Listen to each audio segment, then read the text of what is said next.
Welcome back to the Cross Connection, everybody. I'm Tiffany Cross.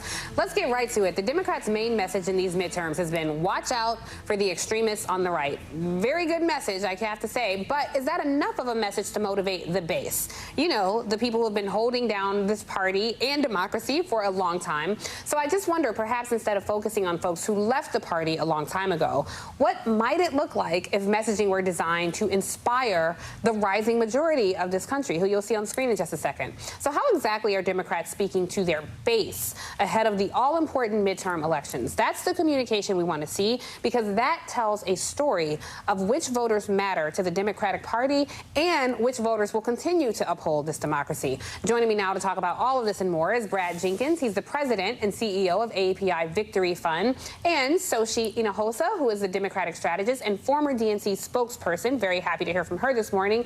And a man who I had to beg to join me this morning to disrupt his entire schedule, Dr. Jason Johnson. He's an MSNBC political contributor and professor of journalism and politics at Morgan State University. We'll get to you in a second, Doctor. I want to kick it off with the fact that so many Trump-endorsed candidates won their races, Brad. Now, this go-round, what do you think the Democratic response should be, given what we've seen happen? Well, I mean, I think that we all woke up the day after Kansas. That should be like a hashtag, the day after Kansas, where, you know, a lot of friends of mine who work in D.C., who follow polling, follow focus groups, saw something happen, which is to say they saw some light at the end of the tunnel. Because up until this moment, I think, look, I live in D.C., a lot of people were just writing this midterm election off, right? This is going to be a bloodbath. Gas prices are high. People are upset. But the reality is that people, particularly women, know what's at stake, know the urgency. And so I agree with you. I don't think it's enough for Democrats to just write this off. We need to see some hope. We need to see some optimism. And we actually have to spell out, particularly for young voters and voters of color, what are we actually going to do? What are we actually going to accomplish? And so the great thing is we have seen some accomplishments. We saw some progress on gun violence. We saw some progress with climate. But, you know, again, what I'm hearing from folks in D.C., what I'm hearing from actual voters are two very different things. And we need that level of urgency. We have to inspire in this election, and I'm just not seeing it yet. Yeah, you know, and I thank you for pointing out, because there is progress. You know, we do have to tell that story as well. Sometimes the media thrives in conflict, but it is a benefit to viewers and voters to hear what has been accomplished and make that plain and accessible for folks. But Xochitl, I do wonder, you know, I know a lot of candidates running across the country. I talked to a lot of folks running for office across the country. And something that struck me this cycle is Democrats meddling in Republican elections, actually funding Republican, like ads against or ads for Republican candidates because they think that person would be the better person to beat. However, I know so many folks who would love some of that money, who desperately need some of that money. And I just wonder what the thinking is behind that. That doesn't seem like a good strategy to me for Democrats. And I'm curious your thoughts, having been a spokesperson for the party. You're absolutely right, Tiffany. And this is what you said and what Brad said are so important. And what I was going to mention is that we not only have to persuade voters, and that is what Democrats are usually focused on. We're focused on, okay, what is the message? Let's get out there. Let's persuade voters. Let's persuade moderates and independents. But we have to mobilize them. And if we are not working to turn them out, then we are going to lose this election, because Democrats control everything. You not only have to inspire people, but you have to ensure that people turn out, and they turn out in places where there are now voter suppression laws, for example, right? And so I think it is very important for Democrats to not only use the money to, you know, figure out the best candidate to put forward on the Democratic side. They don't necessarily completely control what is happening on the Republican side. But I will say that they have to spend this money in Black and brown communities, because what Republicans are doing is Republicans will define the Democratic Party for them and will turn out their base.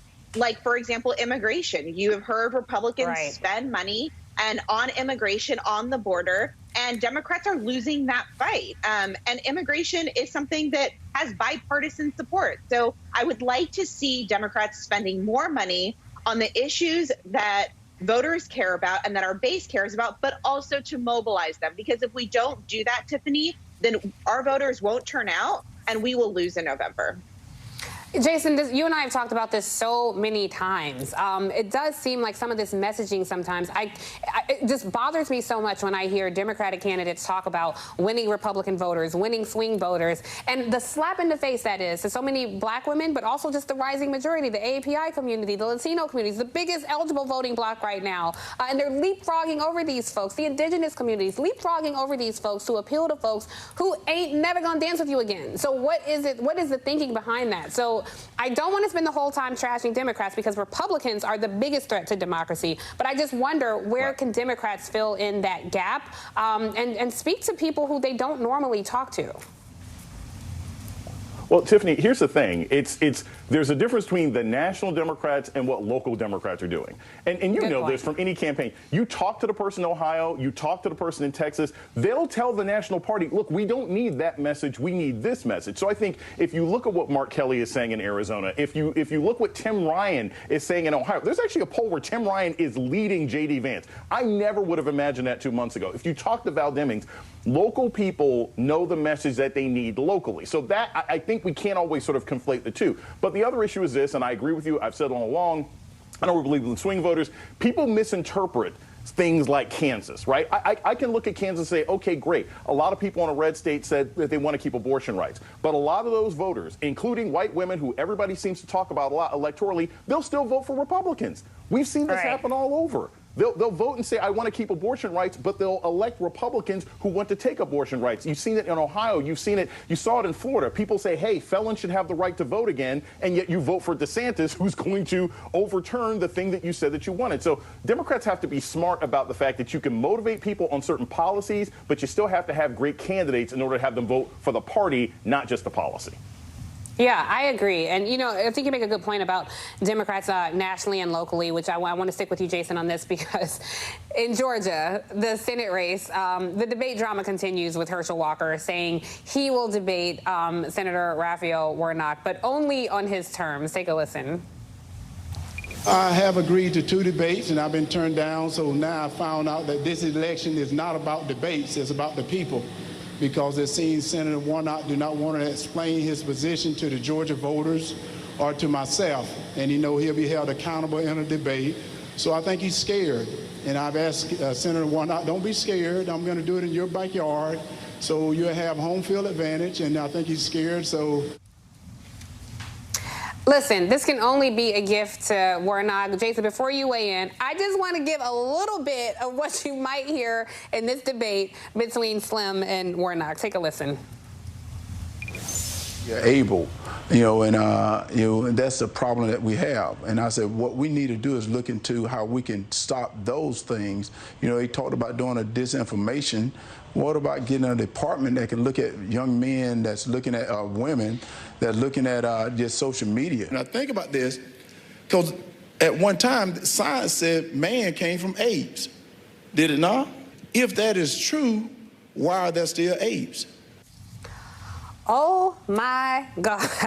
I mean, Herschel Walker is unintelligent. I mean, that's not an opinion. That is a state of fact, as evidenced by the foolishness you just heard. Jason, take it away.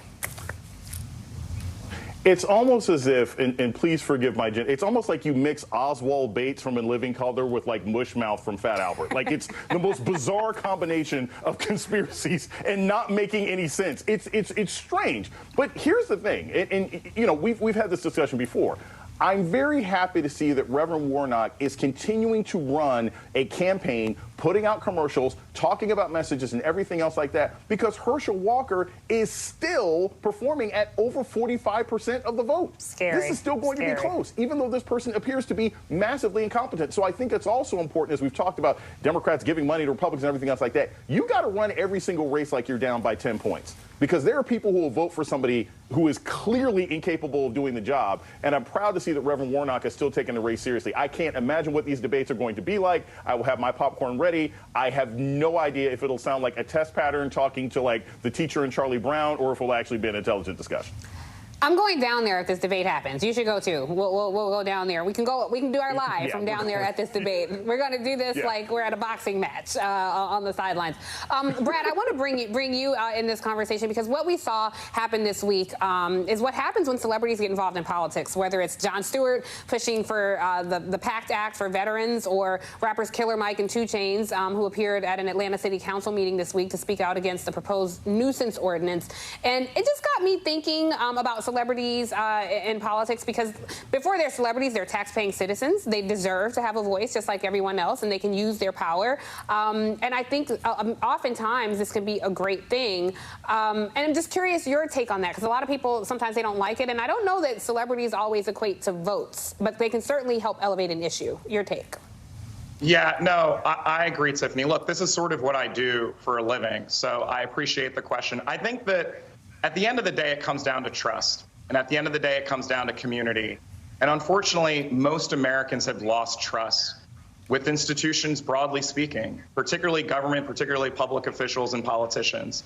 What Jon Stewart did is pretty remarkable. And I don't think that we give that guy enough credit. I'm a huge fan. Yeah. Obviously, I grew up on Jon Stewart. But what he was able to do, which is to say, he's focused on this issue. He knows that his voice is so important. And so what he did is use his voice to put a spotlight on those that need it, right? Because these veterans were not going to get these benefits unless Jon Stewart stood there and held these members of Congress accountable. And I think it's a lesson, right? Killer Mike is another a great public official or public figure out there.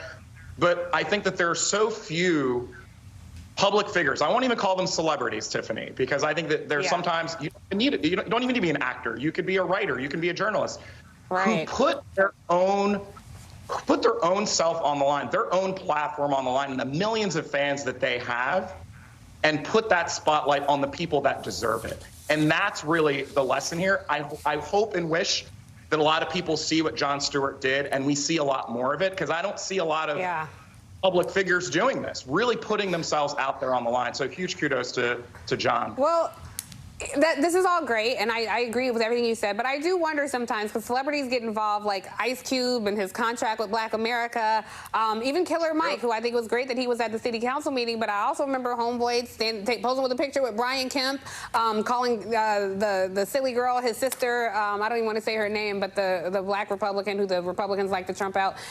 It's just, so sometimes it can go left, I think, when celebrities are uninformed and get involved. So, curious your thoughts, because like I said, the celebrities don't always equate to votes. So your thoughts on celebrity involvement? I'm happy to see it, but I'm just curious how you can best utilize celebrities and make sure they're informed when they get involved.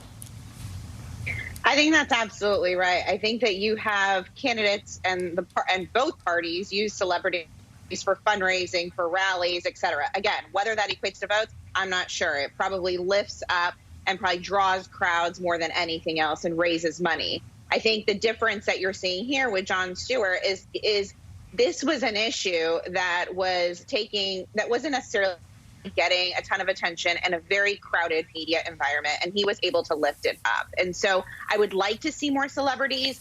Yes, while fundraisers and events are important and all of those things, I'd like to see more celebrities lift up important work and lift up, and call Republicans out whenever they are voting against or not supporting a bill that is extremely important to veterans for this example. So I do think it can go both ways, to your point, and I think both parties need to figure out the best way to utilize celebrities, and this is a perfect example. And I would put this in the Democratic Party's playbook moving forward as they really try to get things done, potentially with a split Congress after November.